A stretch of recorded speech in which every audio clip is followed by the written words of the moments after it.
Paano natin nakuha tong malaking pump kay Bitcoin? Private server natin, sinabi natin kahapon, which is Wednesday, na makakarating natin 64K paabang. So, hanap na tayo ng long position. So, ito yung result. Ayan. Ayan. Ito yung sa Telegram, yung sa crypto exchange.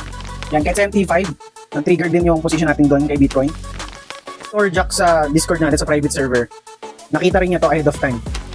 Bago ko paliwanag, explain ko muna yung situational trading under ng price action. Paano ba natin nalalaman kapag uulan na? 'Di ba? Ang situation usually is madilim ang langit, 'di ba? Doon malalaman kung uulan na. Ganoon din sa situational trading. So, example ito sa Bitcoin, nung kailan? So, for example here kay Bitcoin, no? Nung Friday, nakita na nagkaroon tayo ng super dump kasi meron din tayong news noon nung Friday. Ito yung Friday high, no? Then nagkaroon tayo ng mahabang fall down pababa. Ng weekend, nakakita tayo ng higher high, higher low or uptrend na movement. Then makikita natin Monday, bigla tayong bumulusok pataas. Okay? So if this is a false breakout, ang ina-expect natin, itong ginawa ng low nung Monday, hindi mabubutas this week, no? So kung makikita natin, pagdating ng Wednesday, bumagsak tayo, nakakuha tayo ng point of interest here, then lumipad siya. Tapos dito, pagka-bounce niya, nakita tayo ng market structure shift.